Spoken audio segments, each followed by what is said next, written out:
চিকিৎসায় অবহেলার অভিযোগ এনে। তো ইতিমধ্যেই তারা মুক্ত হয়েছেন, তারা রওনা দিয়েছেন। আশা করি তারা আমাদের আজকের এই সংবাদ সম্মেলন শেষ হওয়ার মধ্যেই তারা এসে এখানে উপস্থিত হবেন। তো এখন আপনাদের সামনে আজকে আমাদের সংবাদ সম্মেলনের কর্মসূচি নিয়ে বক্তব্য রাখবেন ইনকিলাব মঞ্চের মুখপাত্র শরীফ ওসমান হাদি। আসসালামু আলাইকুম প্রিয় সাংবাদিক বন্ধুরা, আমরা আপনারা ইতিমধ্যে জানেন যে 19শে জুলাই 2024 বিকেলে যখন আন্দোলন তুঙ্গে তখন যে হত্যাকাণ্ড ঘটেছে সেটাকে কেন্দ্র করে গত কয়েকদিন ধরে যেরকম ঘটনার পরিক্রমা চলছিল, আপনারা জানেন যেদিন রাতে ডাক্তার সাদিকে ডিউটিরত অবস্থায় ডেল্টা হসপিটাল থেকে গ্রেপ্তার করা হয়, সেদিনই আমরা রাত 1টার সময় ইনকিলাব মঞ্চের পক্ষ থেকে লাইভে এসেছিলাম এবং আমরা এটি নিয়ে অ্যাক্টিভ হয়েছিলাম। তো প্রথমত আপনাদেরকে জানাতে চাই যে এই যে অন্যায়টা হয়েছে, ডাক্তার সাদি থেকে শুরু করে সিকিউরিটি গার্ড 2 জন, তারপরে মার্কেটিং অফিসার, ডেল্টা হসপিটাল কর্তৃপক্ষ, এই ব্যাপারে ডাক্তারদের বিভিন্ন অর্গানাইজেশন, নাগরিক কমিটি, তারপরে অনলাইন অ্যাক্টিভিস্ট, বিভিন্ন শ্রেণী পেশার মানুষ সবাই এটার ব্যাপারে যেরকম সরব হয়েছেন, আমরা তাদের সকলকে আন্তরিক ধন্যবাদ জানাচ্ছি।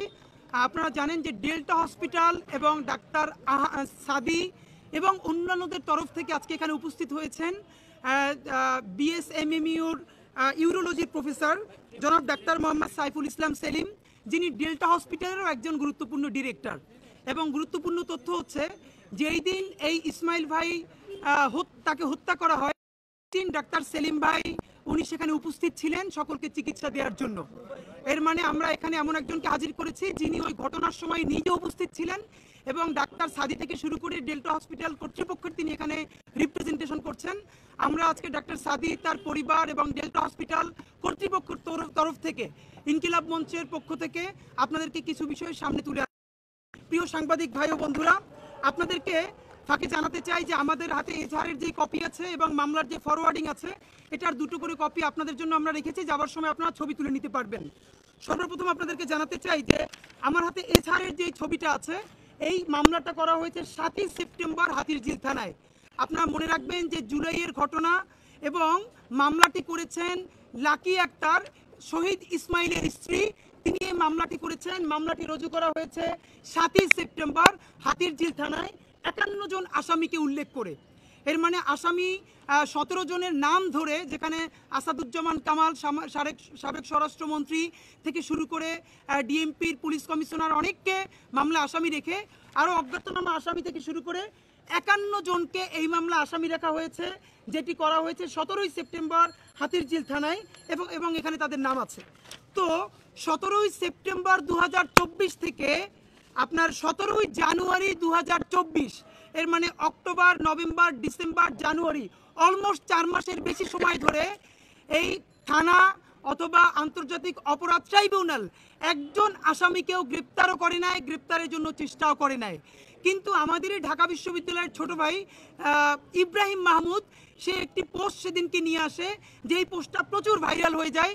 পোস্টটাতে দেখা যায় যে রিক্সা চালক ইসমাইল তিনি গুলিবিদ্ধ হয়ে ডেল্টা হসপিটালের সিঁড়িতে পড়ে থাকেন এবং তিনি চিকিৎসা নিতে চাইলেও ডেল্টা হসপিটাল কর্তৃপক্ষ, তার দারোয়ান এবং চিকিৎসকরা তাকে চিকিৎসা নাই অথবা তাকে সাহায্য করে নাই, এমন মর্মে একটি ছবি প্রচুর ভাইরাল হয়ে যায়। এবং এই ছবিটা ভাইরাল হওয়ার পরের দিনই আপনারা জানেন যে ডাক্তার সাদিকে গ্রেপ্তার করা হয় এবং এই হসপিটালের আরও 4 জনকে গ্রেপ্তার করা হয়। এখানে আপনাদেরকে কয়েকটা নিউজ কারেক্ট করা দরকার। প্রথমত আপনাদেরকে জানাই যে এই ছবিটা ইব্রাহিমের পোস্ট মারফত পুরো ফেসবুকে ছেয়ে গেছে। এই ছবিটা মূলত শহীদ ইসমাইলকে হত্যা করার 1 ঘন্টা পরের ছবি। আপনারা যদি কোনো ফরেন্সিক এক্সপার্টকে নিয়ে আপনারা তার হেল্প নিতে চান, তাদেরকে জিজ্ঞেস করেন।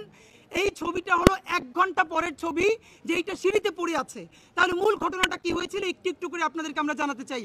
এজাহারে বলা হয়েছে শহীদ ইসমাইল একজন রিক্সা চালক। প্রথমত তার স্ত্রী বলছেন যে তিনি রিক্সা চালক নন, তিনি ওইখানে সেদিন এবং তিনি একটা বাড়ির সিকিউরিটি গার্ড। তিনি সেই আন্দোলনে জুমার নামাজের পরে ওখানে দাঁড়িয়ে দেখছিলেন কি হচ্ছিল, হয়তো অংশগ্রহণ করেছেন অথবা করেন নাই, কিন্তু তিনি ওখানে দাঁড়িয়ে দেখছিলেন কি হচ্ছিল। এরপরে তিনি গুলিবিদ্ধ হন। আপনাদেরকে ইন্টারেস্টিং ব্যাপার হচ্ছে, প্রথম যে ইজহার, এই ইজহার তার স্ত্রীর তরফে বলা হচ্ছে যে গুলি লাগার সাথে সাথেই আমার স্বামী গুলিবিদ্ধ হয় এবং ঘটনাস্থলে মৃত্যুবরণ করে। এবং আপনাদেরকে বলি, ঘটনাস্থল কিন্তু ডেল্টা হসপিটালের সিঁড়ি না, ঘটনাস্থল হচ্ছে সিঁড়ির সামনের ফুটপাত। কারণ ডেল্টা হসপিটালের সিঁড়ির সামনের ফুটপাতে তারপরেও রক্ত লেগেছিল, সেই রক্ত লাগা ছবি আমাদের কাছে আছে। এর মানে তাকে প্রথমত গুলিবিদ্ধ হন তিনি ডেল্টা হসপিটালের সিঁড়িতে। এরপরে যেটা বলা হচ্ছে, খেয়াল করেন, প্রথমে যারে বলা হচ্ছে তিনি ওখানেই গুলিবিদ্ধ হন এবং সাথে সাথে তিনি মারা যান। তাহলে তার স্ত্রী বলছে যে তিনি সাথে সাথে মারা যান। তাহলে একজন নিহত ব্যক্তি কিভাবে সিঁড়ি বেয়ে সেই হসপিটালে যেতে পারে এবং তাকে চিকিৎসা অবহেলা করা যেতে পারে? আসেন, তারপরে যেটা করা হলো, 18 জানুয়ারি আইসিটি থেকে, মানে আন্তর্জাতিক অপরাধ ট্রাইব্যুনাল থেকে যেই এজাহারটি, এই ফরওয়ার্ডিংটি আছে, এই ফরওয়ার্ডিংয়ে লেখা হচ্ছে যে তাদের চিকিৎসাজনিত অবহেলার কারণে অপরাধ সংঘটিত হয়েছে। এবং এখানে আরো বিস্তারিত বলা হয়েছে যে তার লাশ প্রবেশ পথের সিঁড়িতে পড়েছিল, হাসপাতালে চিকিৎসার জন্য তাকে নিয়ে গেল। খেয়াল করবেন, তার স্ত্রী বলছে যেখানে গুলি লেগেছে তিনি ঘটনাস্থলেই নিহত হন।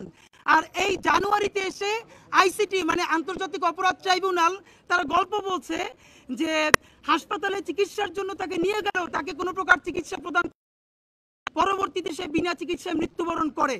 মানে অদ্ভুত ব্যাপার, গত 5 মাসেও তারা এটা জানতে পারে নাই। এবং যেই পোস্টটা ভাইরাল হলো, একদিনের মধ্যে তারা জেনে ফেললো যে হাসপাতালেও তাকে নিয়ে যাওয়া হয়েছে এবং তিনি চিকিৎসা পান নাই। আরো ইন্টারেস্টিং বলি, আপনার আমাদের কাছে ভিডিও আছে, আপনারা চাইলে পরে নিতে পারবেন, যেটা আমরা গতকালকে বিদ্যুৎ আদালতে আমরা দেখিয়েছি। যে ভিডিওটা হচ্ছে যখনই তাকে গুলি করা হয়, ডেল্টা হসপিটালের ডাক্তার সাদি সহ আরো 3-4 জন স্টাফ দৌড়ে তাকে ফুটপাতে ধরতে যায় এবং তাকে টেনে সিঁড়ি পর্যন্ত নিয়ে আসে এবং তখনই তার মস্তিষ্ক মাথা থেকে বেয়ে বেয়ে পড়ছে। এই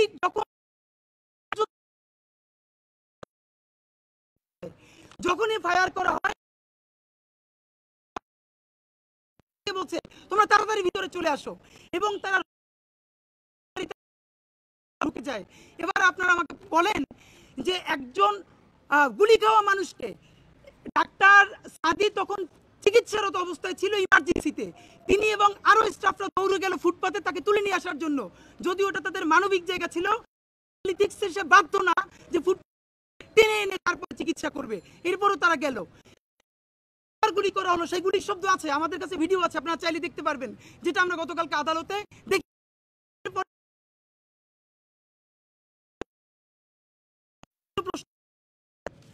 এই 17 জন আসামির কথা বলা হয়েছে, হাতের জিল মামলা হয়েছে। প্রথম 17 জন আসামির নাম দিয়ে বলা হয়েছে এদের প্রত্যক্ষ নির্দেশে এবং সহযোগিতায় আমার স্বামীকে হত্যা করা হয়েছে। এই 17 জনের একজনও গ্রেফতার করতে পারে নাই পুলিশ কিংবা আইসিটি। অথচ বাকি যেই অজ্ঞাতনামা আসামি দেওয়া হয়েছে, সেই অজ্ঞাতনামা আসামি হিসেবে বাকি 5 জন, মানে ডাক্তার সাদি যিনি নিজে চিকিৎসা দিতে গিয়েছেন এবং তার সাথে অন্যান্যদেরকে দিয়ে তাদেরকে গ্রেফতার করা হলো। আরও তামাশার ব্যাপার হলো, যেদিন তাকে হসপিটাল থেকে গ্রেফতার করা হয় সেদিনও ডাক্তার সাদি চিকিৎসারত অবস্থায় ছিলেন ডেল্টা হসপিটালে। এবং এখানে সব থেকে মিথ্যাচারটা কি, হসপিটাল কর্তৃপক্ষকে গিয়ে বলা হয় যে আমরা শুধু এটার একটা তদন্ত করব, আপনাদের এখান থেকে আমরা এই 2-3 জনকে একটু আমাদের হাতিরঝিল থানায় নিয়ে যেতে চাই। তারা নিয়ে গেছেন, এরপরে তাদেরকে জিজ্ঞাসাবাদ করে ছেড়ে দিবে। স্যার নিজে ছিলেন, যিনি ডেল্টা হসপিটালের ডিরেক্টর, হাতিরঝিল থানা তাকে বলেছে স্যার ফজরের স্বর আমাদের ওসি সাহেব আসবেন, তিনি আরেকটু ইন্টারোগেট করেই বাসায় পৌঁছে দেবেন, আপনারা প্লিজ আর কষ্ট করে থাকবেন না, আপনার বাসায় চলে যান। এই মিথ্যা কথাও যদি বলা না হয় তাহলেও তাদেরকে থানায় নিতে পারতো না, মানে আদালতে পাঠাতে পারতো না। আমরা ফজরের পর তাদেরকে গিয়ে ওখানে আমরা স্টেপ নিতাম। অথচ তাদেরকে বাসায় পাঠিয়ে দিয়ে হাতিরঝিল থানা সন্ধ্যার পর ফজরের পরে তাদেরকে চালান দিয়ে দিয়েছে। এই হলো প্রথম মিথ্যাচার। দ্বিতীয় মিথ্যাচারের একটা নমুনা আপনাদেরকে বলি, এটা অনেকে একটু কষ্ট পাবেন। সেটা হলো, ইতিমধ্যে দেখেছেন এই আন্দোলনের অত্যন্ত গুরুত্বপূর্ণ একজন অনলাইন অ্যাক্টিভিস্ট, তারা তানভীর হোসেন জোহা, যিনি এই আইসিটির একজন প্রসিকিউটর, তার ব্যাপারে বলেছেন যে আপনারা আপাতত তার বিরুদ্ধে কোনো স্টেপ নিন না, কারণ তিনি বর্তমান এই এক্সপার্ট হিসেবে বা হিসেবে সরকারকে সাহায্য করছেন। বিকজ আমাদের কাছে অনেকগুলো প্রমাণ আছে, এই তানভীর হোসেন জোহা খুনি ফ্যাসিস্ট শেখ হাসিনার আমলে অনেক মানুষকে শুধু গ্রেপ্তারি করে নাই, তাদেরকে অনলাইন কমেন্ট দেখে তাদের আইডি খুঁজে বের করে তাদের বাড়ি করেছে এবং এই তানভীর হোসেন জোহা তাদেরকে সহযোগিতা করেছে। জোহা বলবার চেষ্টা করছে যে বাংলাদেশ ব্যাংকে যখন এইটার বিরুদ্ধে সে একটা টকশোতে কথা বলেছে, তাই শেখ হাসিনা তাকে গুম করেছে, সেই গুম করে তারপরে তাকে দিয়ে এই কাজগুলো করিয়েছে। আপনারা এখানে অনেক সাংবাদিক আছেন, আপনাদেরকেও সঠিক নিউজ করার কারণে অনেকের তো চাকরি চলে গেছে, কয়জন তার বিবেক বন্ধ করে দিয়েছে, অনেকেই তো বাংলাদেশ ছেড়ে আমেরিকা, ইংল্যান্ড, অস্ট্রেলিয়ায় চলে গেছে, অনেকে কৃষিকাজ পর্যন্ত নিয়েছে। তো এই ভয় যে দেখায়, এর মানে তানভীর হোসেন জোহা নিশ্চয়ই এতটা অপরাধে সংযুক্ত আছেন যার এখন জেলে থাকার কথা। আর সে জেলে না থেকে যেই মানুষগুলো ট্রিটমেন্ট নিতে গেছে তাদের বিরুদ্ধে সে মামলা করে। শুধু মামলাই করেন, আপনারা জানেন প্রসিকিউটরের থাকার কথা আদালতে, অথচ যেদিন তানভীর হোসেন জোহাকে এই ডেল্টা হসপিটাল থেকে গ্রেফতার করা হয়, ডাক্তার সাদিকে গ্রেফতার করা হয়, সেদিন তানভীর হোসেন জোহা নিজে ডেল্টা হসপিটালে গেছেন। কেন ভাই? তিনি, আমাদের কাছে ছবি আছে, ভিডিও ফুটেজ আছে, তিনি কেন সেখানে যাবেন? সেখানে তো যাবে থানা পুলিশ, তিনি তো যাবেন আদালতে। এবং সব থেকে তামাশার ব্যাপার আপনাদেরকে বলি, সেটা হলো ডবু গ্রেফতার হয়ে গেল, অনলাইনে সবাই সরব হলো, এবং দেখেন কি বদমাইশি, 302 ধারায় এই মামলাটা করা হয়েছে। তো নামা আসামি তাদেরকে দেওয়া হয়েছে 302 ধারা। আপনারা জানেন বাংলাদেশের দণ্ডবিধিতে 302 ধারা অজামিনযোগ্য অপরাধ, এবং এটা প্রমাণিত হলে তাদের যাবজ্জীবন কারাদণ্ড হবে, তো মৃত্যুদণ্ড হবে অথবা যাবজ্জীবন কারাদণ্ড হবে। 302 ধারায় তাদেরকে মামলা দেওয়া হয়েছে। নাগরিক কমিটির পক্ষ থেকে ডাক্তার মনিরুজ্জামান, আমি নিজে, আমরা অনেকে, তানভীর হোসেন জোহা সে নিজে ওখানে এসেছিল, তার সাথে আমরা কথা বলেছি।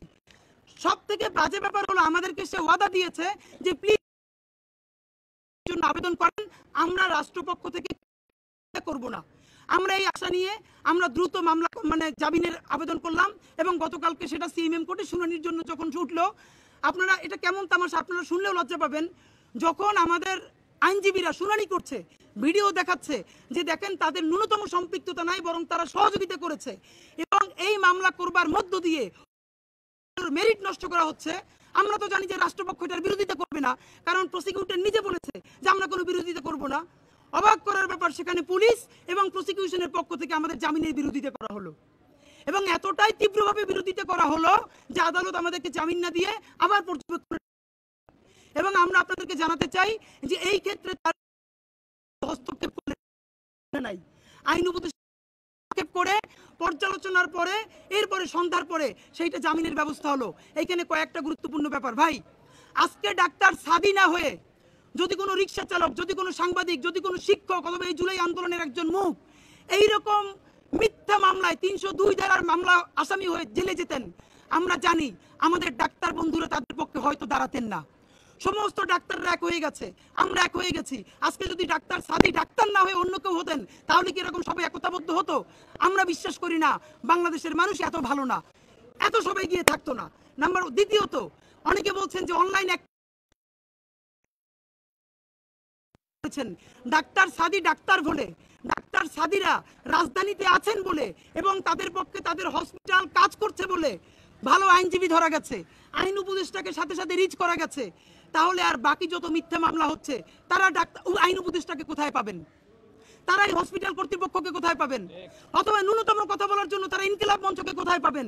আপনারা জানেন যে এই খুনি ফ্যাসিস্ট বদমাইশগুলো এই আসামি হয়েছে, তাদের মামলাগুলোর মেরিট নষ্ট করে দেওয়ার জন্য অত্যন্ত এইরকম বাজে কিছু মামলা করে দেওয়া হচ্ছে, যাতে সমস্ত মামলাগুলোর মেরিট নষ্ট হয়ে যায়, যাতে 1 বছর 2 বছর পরে প্রতিষ্ঠা করা যায় যে আইসিটিতে যতগুলো মামলা হয়েছে সব মামলাগুলো ভুয়া এবং মিথ্যা, এবং পুরো বাংলাদেশকে যেন এই বর্তমান এবং আইসিটির উপরে আস্থাহীন করে তোলা যায়।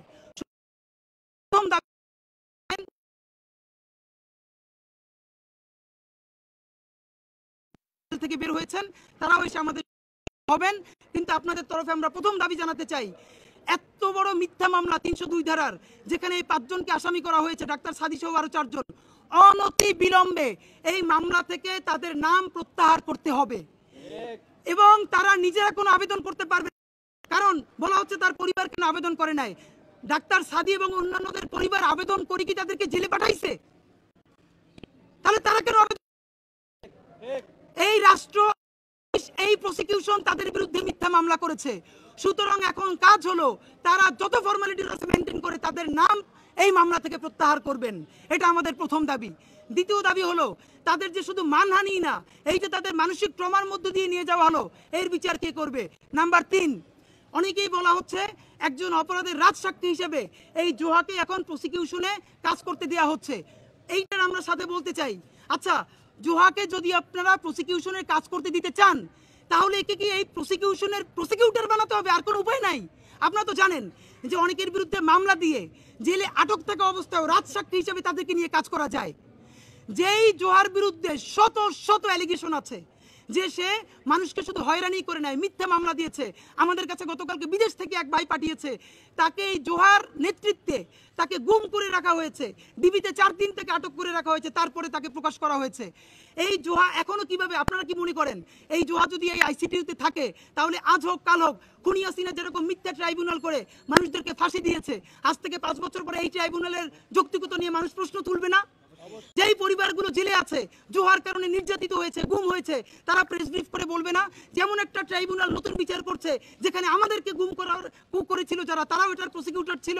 সুতরাং জুলাই গণহত্যার সঠিক বিচারের দাবিতে আমরা চাই আজকের মধ্যে পাবলিককে আন্তর্জাতিক অপরাধ ট্রাইব্যুনাল থেকে প্রসিকিউটর হিসেবে তাকে প্রত্যাহার করে নিতে হবে। যদি আপনারা তাকে দিয়ে কাজ করাতে চান, তাকে নজরদারিতে রাখুন, তাকে মামলা যদি তিনি নিজেকে নির্দোষ দাবি করতে পারেন, তাহলে তিনি এমনিতে মুক্ত হবেন। আর যদি নির্দোষ দাবি করতে না পারেন হবে, তার আগ পর্যন্ত রাষ্ট্রের প্রয়োজনে আপনারা তাকে নজর। কিন্তু কোনোভাবেই এইসব অজুহাত দিয়ে ধরেন, আমরা বললাম যে আজকে ডাক্তার জোহাকে এই প্রসিকিউশন টিম থেকে সরানো হলো, এর মানে কি জোহা কি তাহলে বিদেশ চলে যেতে পারবে?